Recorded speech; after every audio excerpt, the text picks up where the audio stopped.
This presentation is going to be based off of pipeline accidents in natural gas. On this first map, all the natural gas pipelines are shown throughout the US. The light blue lines represent the interstate pipelines, while the red lines show the intrastate pipelines. Interstate pipelines can run through multiple states, while intrastate pipelines are confined to just a single state. If you refer to Alaska, Alaska only shows to have intrastate pipelines, which makes sense because Alaska isn't really connected to any other state.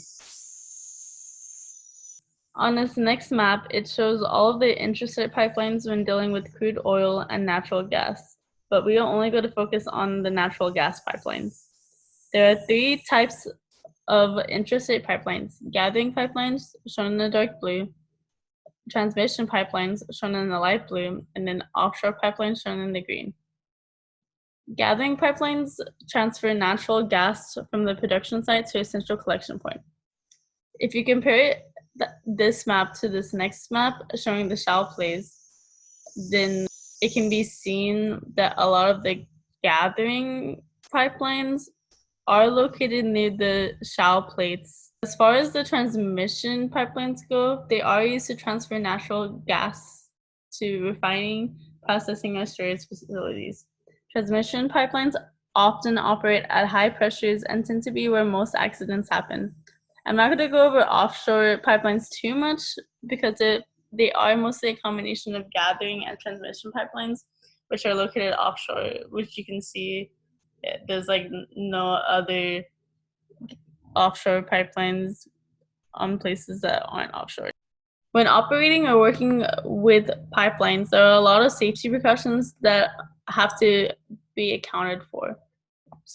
So these are just a list of things that they do to ensure proper care for pipelines.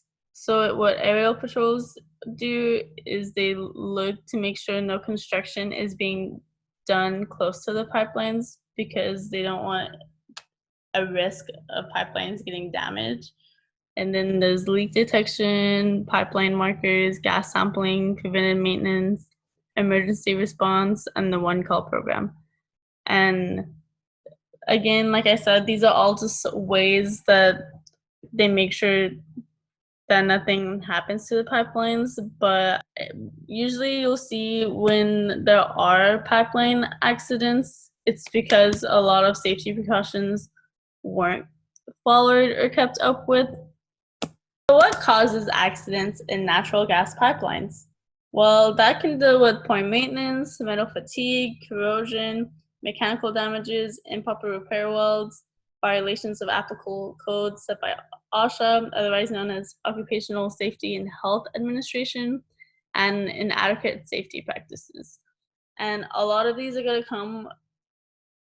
to happen when these safety precautions aren't followed.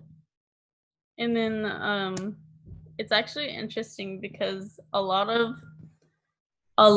pipeline accidents tend to happen in newer pipelines. You would think that corrosion would happen in the older pipelines, but a lot of pipelines that have been built in the last 10 years are the pipelines that are dealing with corrosion or poor maintenance. And then this is just a quick little video that I found interesting that shows an actual pipeline accident. So if you watch it, it just really shows like how big a pipeline accident can happen. Like the fires get pretty big, I would say.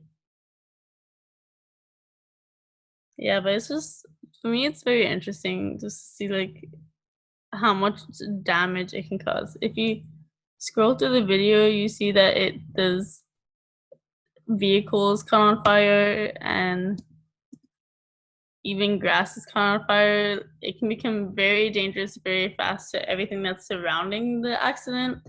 So that's why these can be such a big deal. All right. Well, what this chart shows is it shows all the hazardous liquid spills from pipeline accidents. And the reason I'm showing this to you is because if you look, it shows that oil has the most spills, while natural gas liquid isn't even halfway of the spills that oil has. So you would think oil would cause the most accidents, but if you look at the statistics on natural gas pipeline accidents, we'll see that it has the most injuries, deaths, evacuees, fires, and explosions. So that really brings up the question on why do natural gas pipeline accidents have more injuries and deaths and everything else? Well, that would be because in the natural gas transmission pipelines, the pressures are much greater than what the pressures would be in oil transmission pipelines. And if you think about this, it does make sense because in natural gas transmission pipelines, it's transferring gas compared to in oil pipelines, it's transferring a liquid. So the pressures do have to be higher in pipelines when it comes to natural gas. Now, this is another video. If you look to see how accidents have happened throughout time, it starts off mostly with oil being spilled, but then as you increase, you'll see in like the last 10 years, a lot more natural gas accidents have happened. And like I said before, a lot of natural gas pipeline accidents have been because of pipes that have been built in the last 10 years. So, in conclusion, whenever it comes to dealing with pipelines, it is important to follow safety precautions when operating and maintaining natural gas pipelines, or really any pipeline if we're like put into a whole concept. And then natural gas pipeline accidents can be very harmful due to it them being highly pressurized, and also the age of pipelines can contribute to accidents. Not to say that pipelines now can't be built up to par, it's just a lot of people don't follow the safety regulations when building pipelines, so that's when it becomes an issue.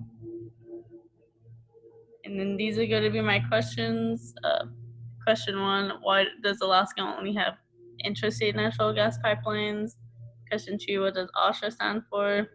Question 3, does the age of pipelines increase the chance of having more accidents? I will post these questions along with my video so that way you can read them more in depth.